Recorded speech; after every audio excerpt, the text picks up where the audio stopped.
জ্বালানি তেল নিয়ে সাধারণ মানুষের ভোগান্তি নিয়ে আরও জানাতে রাজধানীর রমনা থেকে যোগ দিচ্ছেন সহকর্মী শিকদার মেহেদী হাসান। মেহেদী হাসান, আপনি তো এখন রমনা রয়েছেন, তো আপনি যেখানে রয়েছেন সেই ফিলিং স্টেশনে কি জ্বালানি তেল এই মুহূর্তে সরবরাহ করা হচ্ছে কিনা এবং যানবাহনের সারি কেমন দেখছেন?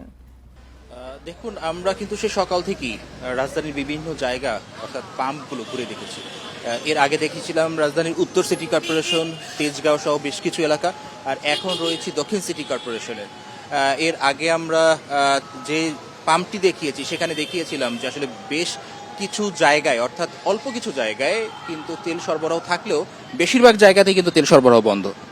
অর্থাৎ এখন যেখানে রয়েছি এটি হচ্ছে রমনা ফুয়েল স্টেশন। এটি হচ্ছে রাজধানীর মৎস্য ভবনে অবস্থিত। এই যে পাম্পটি, এই পাম্পটিও এখন পর্যন্ত তেল সরবরাহ বন্ধ রেখেছে। পাম্প কর্তৃপক্ষের সাথে আমরা কথা বলেছিলাম। পাম্প কর্তৃপক্ষ যে তাদের যে গাড়ি, সেই গাড়ি এখন পর্যন্ত ডিপোতে রয়েছে, কিন্তু তারা জ্বালানি তেলের যে তাদের জন্য যে বরাদ্দকৃত যে তেল, সেই তেল এখন পর্যন্ত তারা পায়নি এবং সেই তেল পাবে, তারপরে আসবে এবং তাতে ঠিক কখন নাগাদ তারা এই জ্বালানি তেল সরবরাহ করতে পারবেন এই বিষয়ে তারা নিশ্চিত করে কোনো কিছু বলেননি।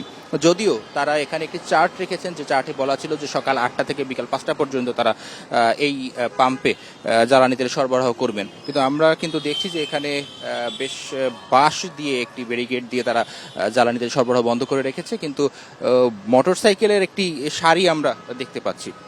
এই সারিতে এখানে যারা রয়েছেন তারা দীর্ঘ সময় ধরে অপেক্ষা করছেন।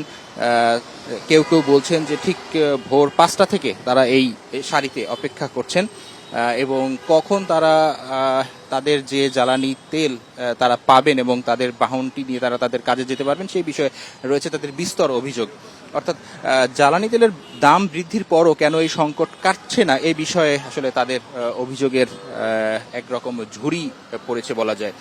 কিন্তু তারা বলছেন যে সরকার এই বিষয়ে আরও জোরালো তাদের পদক্ষেপ গ্রহণ করা দরকার। বিশেষ করে যারা মজুত করছেন এই বিষয়ে তারা বলছেন যে আসলে যারা মজুত করছেন তাদেরকে কেন আইনের আওতায় আনা হচ্ছে না, তাদেরকে তার বিষয়ে আরও বেশি অভিযান চালানো দরকার। এই বিষয়গুলো কিন্তু ভোক্তারা বলছেন এবং আমরা কিন্তু দেখছি যে আসলে মোটরসাইকেল এবং ব্যক্তিগত গাড়ির যে লাইন, দীর্ঘ একটি লাইন এখানে রয়েছে।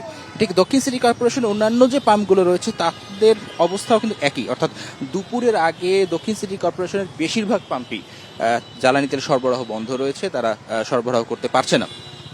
আর এর জন্য সবথেকে বেশি ভোগান্তিতে পড়তে হচ্ছে মূলত যারা আসলে চাকরিজীবী রয়েছেন এবং উবার পাঠাও চালিয়ে যারা জীবিকা নির্বাহ করেন, তাদের জন্য ভোগান্তিটা বেশি। তারা বলছেন যে দিনের অধিকাংশ সময় তাদের এই জ্বালানি তেল সংগ্রহ করার জন্য ব্যয় করতে হচ্ছে। সেক্ষেত্রে তাদের যে রুটি রুজির বিষয়টি সেটির উপরে আসলে প্রভাব পড়ছে এবং অনেক ক্ষেত্রে তারা তাদের যে কাঙ্ক্ষিত আয় সেটি আসলে তারা করতে পারছেন না। দীর্ঘ একটি সময় তাদেরকে সড়কে ব্যয় করার কারণে তারা আসলে অনেক সময় ক্ষোভই প্রকাশ করছেন এবং পাম্পের যে কর্তৃপক্ষ তাদের কাছ থেকে আমরা আরেকটি বিষয় জানতে পেরেছি, যদিও তারা বলছেন যে আজকে ডিপো থেকে 15 থেকে 25% পর্যন্ত জ্বালানি তেল সরবরাহ বৃদ্ধি করা হয়েছে, কিন্তু তারপরও কিন্তু আমরা যে লাইনের দীর্ঘতা, সেই দীর্ঘতা আসলে কতটুকু কমেছে সেই বিষয়ে সঠিক নিরূপণ করে বলাটা একটু কঠিন। যে কারণে যারা এখানে আছেন তারা যদিও বলছেন যে কিছু ক্ষেত্রে হয়তোবা এই লাইনটা একটু সংকীর্ণ হয়েছে বা একটু কমেছে, কিন্তু সেটা আসলে কতটুকু কমেছে সেই বিষয়ে এই মুহূর্তে বলাটা যাচ্ছে না।